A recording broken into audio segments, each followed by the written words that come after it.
Förlåt, det var inte meningen. Det gör ingenting. Kolla där. Där har vi det där. Det borde vara där. På restaurangen där. Nya butikshallen. Hej. Jag ska besöka en god vän som är sjuk. Kan ni hjälpa mig? Ja, vad heter han? Inte han. Hon. Hon heter Gudrun Clemensson. Ja, ska titta. Gudrun Clemensson ligger på avdelning 9, rum 6. Det är hissen där borta, 7:e våningen. Vill du säga det en gång till? Långsamt. Min svenska är inte så bra. Avdelning 9, det är hissen, 7:e våningen. Och Gudrun Clemensson ligger på rum 6. Avdelning 9, 7:e våningen, rum 6. Ja. Tack. Hej. Hej. Min pappa ligger på ortopeden. Ja. Han heter Bo Lundberg. Andrej. Hur mår hon? Hur mår Gudrun? Hon mår bra. Hon är precis som vanligt igen. Men hon är här, på sjukhus. Vad säger doktorn? Att hon ska ta det lugnt. Ja, det är inget farligt, men doktorn säger att hon måste dra ner på takten. Vad betyder det? Att hon ska göra långsammare? Ja. Sakta. Inte så fort allting. Ja, och inte göra så mycket.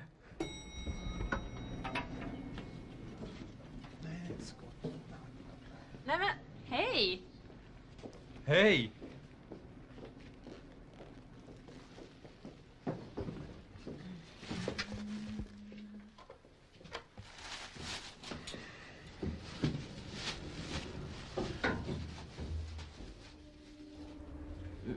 Får hon inte komma hem?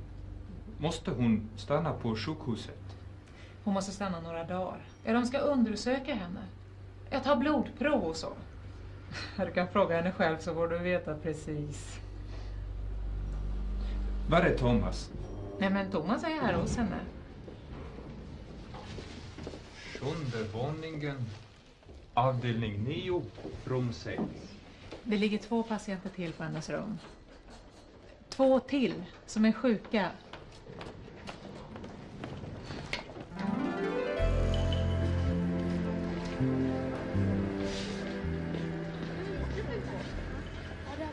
Se dig för. Förlåt, det var inte meningen. Det gör ingenting.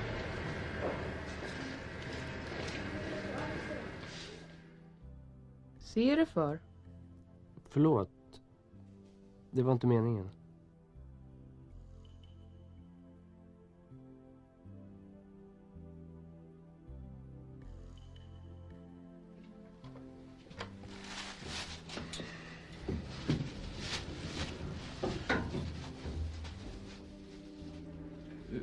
Får hon inte komma hem?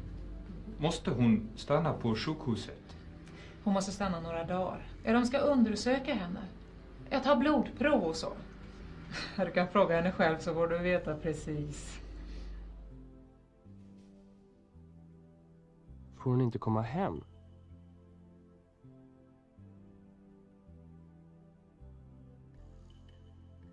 Måste hon stanna på sjukhuset?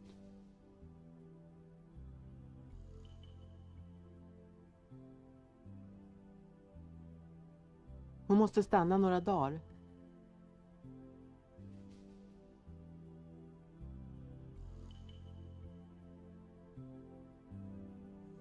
Det är rena katastrofen när inte du är på jobbet. Andrej, vad roligt att du kommer. Hej Gudrun. Ja, jag Mona säger att du är bra. Vilka vackra blommor, tack snälla du. Jag ska hämta en vas och sätta Nej! Du stannar i sängen. Mamma, du måste ta det lugnt. Ja. Du vet vad doktorn sa. Ja. Jag går och hämtar en vas. Tack. Alltså, jag får inte göra någonting själv med. Jag får bara vila mig och äta och sova och läsa. Det är väl bra. Sätt dig. Så. Du var huvudet. Yr. Jag var väldigt yr i huvudet. Jag mådde hemskt konstigt. Jag har aldrig känt mig så. Men det gick över och nu mår jag bra igen. När kommer du hem? Om 2 eller 3 dagar. De ska undersöka mig. Undersöka blodet, ta blodprov och undersöka hjärnan inuti huvudet. Förstår du?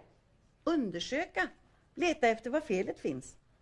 Men det är inget att vara orolig för. Men hur är det med dig själv? Hur går det med svenskan? Jag tycker det är svårt.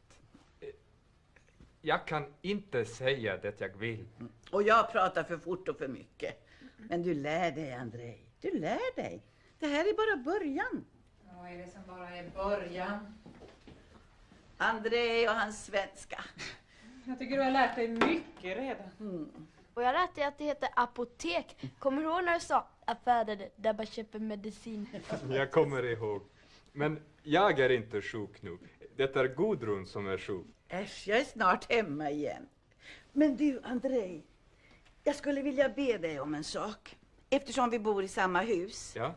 Skulle du vilja ta min nyckel och gå in till mig? För på bordet i köket ligger ett papper. En lapp med ett namn på. Barbro Andersson står det. Och hennes adress. Jag behöver den där adressen. För jag måste skriva ett brev till henne. Jag förstår. Kan du gå in, läsa på lappen och ringa mig här på sjukhuset och tala om vad det står för adress? Kan jag ringa till dig här? Ja, visst. Här är numret hit. Du ringer, ber att få tala med avdelning 8 och säger mitt namn. Vill du göra det sen när du kommer hem? Ja. Var ligger pappret? I köket? Ja, jag tror det. Ja, bra. Allt annat jag behöver tog Mona hit igår. Skaliga jag. Vad roligt att ni kom allihopa. Vilka vackra blommor, tack snälla du. Jag ska hämta en vas och sätta. Nej! Du stannar i sängen. Mamma, du måste ta det lugnt. Ja. Du vet vad doktorn sa. Ja. Jag går och hämtar en vas. Tack. Alltså, jag får inte göra någonting själv med. Jag får bara vila mig och äta och sova och läsa. Det är väl bra. Sätt dig. Så. Du var... huvudet. Yr. Jag var väldigt yr i huvudet. Du stannar i sängen. Du måste ta det lugnt.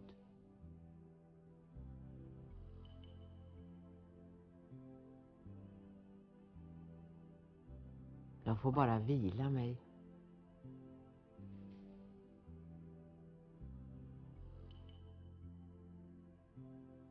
Skulle du vilja ta min nyckel och gå in till mig?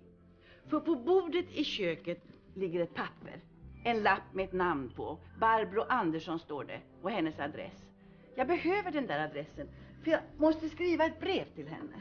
Jag förstår. Kan du gå in, läsa på lappen och ringa mig här på sjukhuset och tala om vad det står för adress? Jag behöver den där adressen. Jag måste skriva ett brev.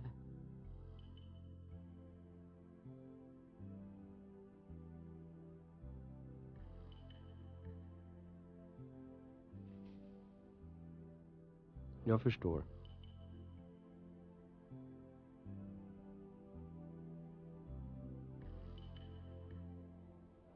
Då kommer jag imorgon igen. Bra. Är det något du vill att jag ska ta med mig? Nej tack, jag har allting. Och du Andrej, tappa inte bort nyckeln nu. Ja visst, kommer du ihåg när jag hade glömt min nyckel? Och du stod där i trappan och jag fick följa med dig upp och ringa efter låsmedel. Du la din glass i mitt kylskåp. Kommer jag också ihåg det.